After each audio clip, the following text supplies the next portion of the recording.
private airport runway in the backyard of a 35,000 square foot chateau, a 235-acre estate that generates millions of dollars a year just by opening its gates, and a construction dynasty that literally poured the concrete for the city's most iconic skyline. Most people think of Atlanta as just the capital of hip-hop or the home of reality TV stars. They are looking at the surface. Beneath the music videos and the red carpets lies a network of financial fortresses that make standard celebrity wealth look like pocket change. We are talking about the Black Mecca of the United States, a city where African American families have built generational empires in construction, infrastructure, global beauty, and massive-scale real estate. These are not just rich individuals. These are sovereign states operating within the city limits. They own the land, they own the banks, and they own the studios where Hollywood films its biggest blockbusters. We are tracking the property deeds, the government contracts, and the billion-dollar acquisitions to uncover the richest Black families in Atlanta. Wait until you see number one. We are talking about a man who went from living in his car to owning a 330-acre former Army base, turning it into a production empire bigger than Warner Brothers, Paramount, and Sony combined. Number 7. The Levett Family, the business of dignity. To understand the foundation of Black wealth in Atlanta, you have to understand the businesses that serve the community from the cradle to the grave. And in Atlanta, when it comes to the final chapter of life, one name commands absolute respect and immense financial power: the Levett family. Gregory B. Levett Sr. and his wife Betty Levett are the titans behind Gregory B. Levett and Sons Funeral Homes and Crematory. Now, you might think a funeral home business is a modest, quiet operation. In Atlanta, you would be wrong. The Levetts have scaled the business of dignity into a multi-location empire that rivals major corporate chains. They established their first location in Scottsdale, Georgia, in 1980 with a 5,000 square foot facility. Today, that footprint has exploded. They operate 4 massive chapels across the metropolitan area, including a 9,000 square foot fortress in Decatur and a 12,000 square foot state-of-the-art facility in Gwinnett County. This is not just about handling services. It is about infrastructure wealth. Their facilities are designed with the opulence of 5-star hotels. We are talking about viewing rooms with custom furniture, large conference centers for family gatherings, and fleets of luxury vehicles. The family fleet includes pristine Rolls-Royces and Cadillacs, signaling a level of service that demands premium pricing. The wealth of the Levett family is built on a reputation for excellence. In the funeral industry, trust is the only currency that matters. When you serve over 2,200 families annually, as the Levetts do, you are operating a logistics and hospitality machine that generates tens of millions in revenue. Their influence extends far beyond their chapels. The family has donated over $1 million to various charities and organizations. Their philanthropic footprint is so large that the DeKalb Medical Center named their emergency department reception area after Gregory and Betty Levett. This is legacy wealth. It is the kind of wealth that is woven into the fabric of the community. They have handled the homegoing services for some of the most prominent figures in Black culture, becoming the go-to institution for Atlanta's elite. The Levetts prove that in the Black Mecca, service industries can be scaled into dynastic fortunes if executed with perfection. They didn't just build a business, they built an institution that will stand for generations. But while the Levetts serve the local community, our next tycoon makes his fortune from the millions of travelers passing through the world's busiest airport. Number 6. Mack Wilbourn, the Airport King.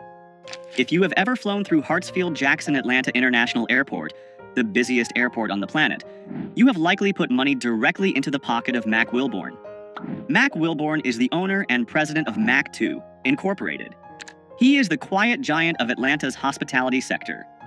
While rappers and athletes flash cash on Instagram, Wilbourn collects passive income from the thousands of people who buy a chicken sandwich or a burger every single hour. His empire is built on franchise dominance.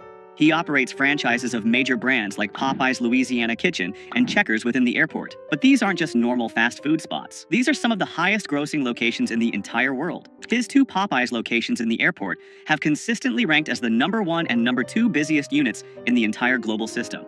Think about the volume.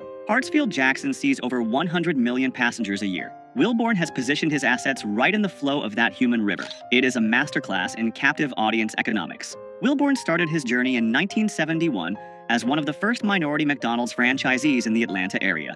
He grew that initial success into a diversified portfolio that includes vending companies and partnerships in iconic Atlanta destinations. His personal wealth is reflected in his real estate. Public records have linked him to a residence in Midtown Atlanta with over 5,600 square feet of living space, valued at over $1.2 million. But his true asset is his influence. He has hosted President Barack Obama at his home. When you can invite the President of the United States over for dinner, you are operating on a different level of power. Wilbourn represents the B2B, business to business, side of Atlanta wealth. He isn't selling a lifestyle, he is selling efficiency. He proves that you don't need to invent a new product to become ultra wealthy. You just need to control the distribution channel where the people are. But while Mack Wilbourn controls the food, our next family controls the look of Black America. Number 5. The Bronner family, the beauty dynasty. In Atlanta, the beauty industry is not just vanity, it is an economic engine worth billions. And sitting at the throne of this industry is the Bronner family. They are the owners of Bronner Brothers, a private, family-owned company that is one of the largest African American hair and skincare producers in the United States. Their story is the definition of generational wealth. It began in 1947 with Dr. Nathaniel H. Bronner Sr. and his brother Arthur E. Bronner Sr. They started teaching cosmetology at a local YMCA. Today, the second generation, led by Bernard Bronner and his brothers, controls an empire that exports products around the globe. But their real cash cow is the Bronner Brothers International Beauty Show. This is not just a trade show, it is the Super Bowl of the hair industry. Held at the massive Georgia World Congress Center, it attracts between 40,000 and 70,000 hairstylists, barbers, and beauty experts from around the world. The economic impact of this single event is estimated to be approximately $60 million for the city of Atlanta. The family monetizes every aspect of this ecosystem. They own the product lines, BB African Royale, Tropical Roots, that the stylists use. They own the magazine, UPSCALE magazine, that dictates the trends. And they own the event where the industry gathers to spend money. This is vertical integration at its finest. Their wealth allows them to live lives of immense comfort and influence. The family is deeply embedded in the religious community as well, with Bishop Dale C. Bronner leading the Word of Faith Family Worship Cathedral, a mega church with thousands of members. This connection between business and faith is a pillar of the Atlanta elite structure. The Bronner family has navigated decades of change, from the Jim Crow era to the digital age, without losing control of their company.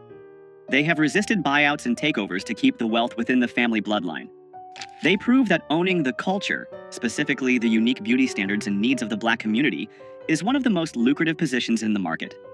But while the Bronners focus on beauty, our next tycoon is focused on rebuilding the very earth beneath Atlanta's feet. Number 4. Egbert Perry, the urban architect. Do not confuse him with Tyler Perry. Egbert L.J. Perry is a tycoon in his own right, a man whose wealth is written in concrete, steel, and the skyline of the city. Egbert Perry is the chairman and CEO of the Integral Group.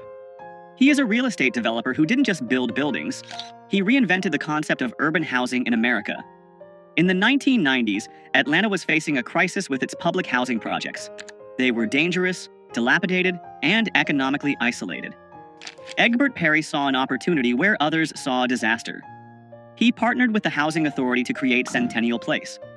This was a revolutionary project. He tore down the old projects and built a mixed-income community. He put wealthy professionals right next door to subsidized tenants, creating a seamless neighborhood with high-quality amenities, schools, and recreation centers. This model was so successful, it became the federal standard for housing redevelopment across the United States. Because of this vision, the Integral Group now controls a massive portfolio of real estate assets across the country.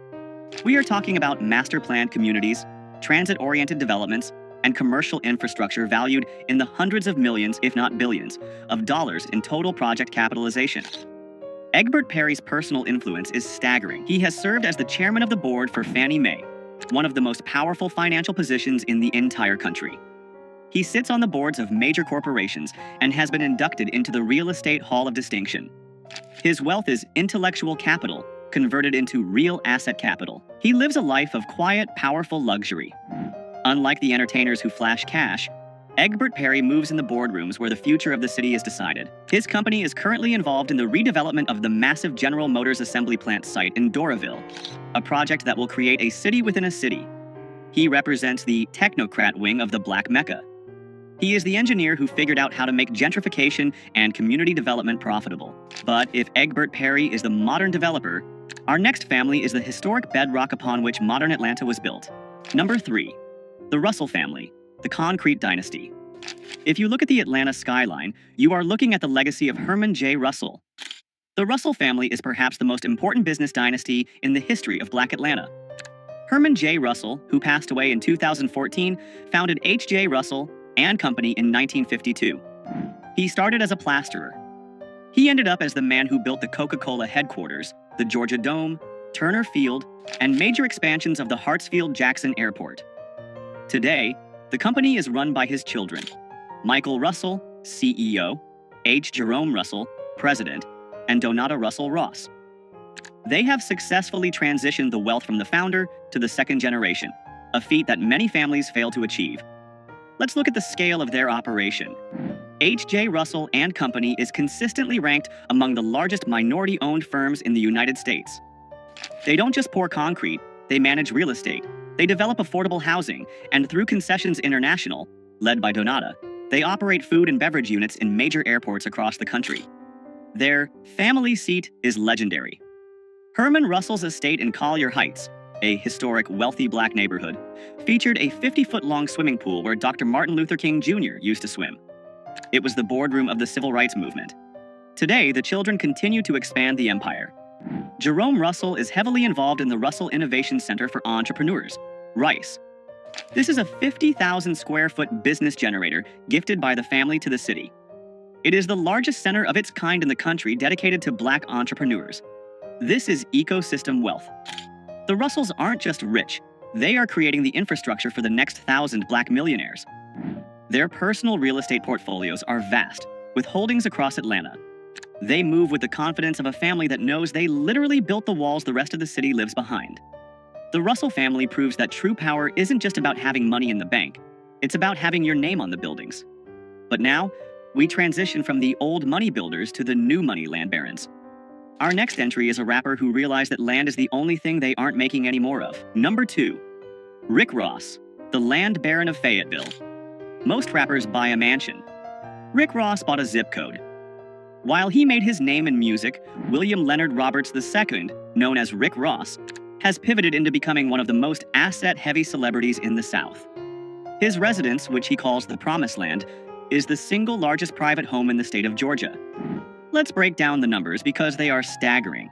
The estate sits on 235 acres of land in Fayetteville, just outside Atlanta. The main mansion is 54,000 square feet. It has 109 rooms. It features a dining room that can seat 100 people. It has a 350,000-gallon swimming pool, which is the largest residential pool in the United States. Ross bought this property from the legendary boxer Evander Holyfield for a reported $5.8 million in 2014. Today, with the renovations and the explosion in Atlanta real estate values, it is worth multiples of that figure. But here is the global status twist. Rick Ross doesn't just live there, he monetizes it. He turned his front lawn into a revenue stream. He hosts the Rick Ross Car and Bike Show, a massive annual event where thousands of people pay hundreds of dollars for tickets to see his car collection and walk on his grass. He turned his house into a convention center. And let's talk about that car collection. Ross owns over 100 cars, most of them classic Chevrolets and luxury Maybachs. He has a garage that looks like a museum, but he didn't stop at 235 acres. He recently spent another $4 million to buy an additional 87 acres adjacent to his property, expanding his kingdom even further. His business portfolio is equally dense. He owns over 25 Wingstop franchises. He owns Checkers and Rally's restaurants. He has partnerships with Bel Air Rosé and Wrap Snacks. Rick Ross is the ultimate example of diversified hustle.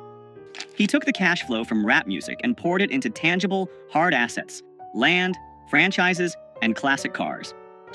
He cuts his own grass, literally, to save money and keep himself grounded, but he lives in a palace that was built for royalty. He proves that in the new Atlanta, you can start as a correctional officer, become a rap star, and end up as a landed gentry. But even the Promised Land pales in comparison to the sheer, industrial-scale dominance of our number one spot.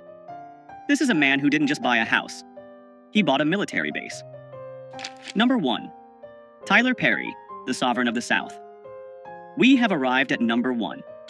The billionaire who redefined what is possible for a Black creative in America, Tyler Perry. Tyler Perry's wealth is estimated by Forbes to be $1.4 billion. But that number doesn't tell the full story. The story is in the land. Tyler Perry owns Tyler Perry Studios, a 330-acre production facility in southwest Atlanta. To put that size into perspective, you can fit the studios of Warner Brothers, Paramount, and Sony inside Tyler Perry's lot, and still have space left over. He purchased this land, which was the former Fort McPherson Army base, in 2015 for $30 million. It was the deal of the century. Today, that land is priceless. It is the only major motion picture studio in the nation owned by an African American. The studio features 12 massive sound stages, each named after a Black Hollywood legend like Sidney Poitier and Oprah Winfrey. It has its own replica of the White House, which he rents out to productions like The Oval. It has its own neighborhoods, a green screen building, and acres of woodlands. Marvel shoots Black Panther here. The Walking Dead filmed here. Every time a major studio needs a facility in the Hollywood of the South, they have to pay rent to Tyler Perry. But his personal lifestyle is just as astronomical. For years, he lived in a 17-acre estate in Buckhead that was so lavish it set records when he sold it. He sold it for $15 million to an evangelist, and it was later bought by Steve Harvey. This house featured a 70,000-gallon infinity pool and a ballroom underground. But Tyler Perry needed more space. He is currently building, and nearly finishing, a new massive estate near his studios that defies logic. Reports and aerial footage reveal a home that is more like a resort. It features a massive lap pool, organic farms for horses, and, get this, a private airplane runway in the backyard. Yes, a runway. Because when you are worth $1 billion and you own a private jet, you shouldn't have to drive to the airport. You should be able to fly directly into your living room. He also owns a private island in the Bahamas, White Bay Cay, where he built villas for his guests. He owns a mansion in Beverly Hills, which he famously lent to Prince Harry and Meghan Markle when they left the UK. His wealth comes from a crucial decision he made early in his career: ownership. He owns 100% of his content. Every Madea movie, every TV show like The Haves and the Have-Nots, every play, he owns the negatives. He didn't sell his rights for a quick check. He kept them. Now, he licenses that content to networks like BET for hundreds of millions of dollars. Tyler Perry is the ultimate manifestation of the Black Mecca dream. He came to Atlanta with nothing, sleeping in his car. He utilized the city's support for Black art to launch his plays. He reinvested every dollar into land and infrastructure. He didn't just ask for a seat at the table. He built his own table, in his own house, on his own 300 acres of land. From the funeral parlors of the Levetts to the airport franchises of Mack Wilbourn, and from the construction sites of the Russells to the sprawling studio lot of Tyler Perry, these families are the pillars of Atlanta's wealth. They prove that the Black Mecca is not just a nickname, it is a financial reality. They have built ecosystems that support thousands of jobs and generate billions in value. They have moved beyond being consumers of luxury to being the producers of it. They own the land, the buildings, and the businesses that make the city run. So, which of these empires impressed you the most? Was it the sheer scale of Rick Ross's Promised Land or the strategic genius of the Bronner family's beauty empire? Let us know in the comments below. And if you want to see how black wealth is exploding in other cities, click the video on your screen right now. You won't believe the fortunes being built in Houston, Texas. Subscribe for more deep dives into the world of hidden wealth. I'll see you in the next one.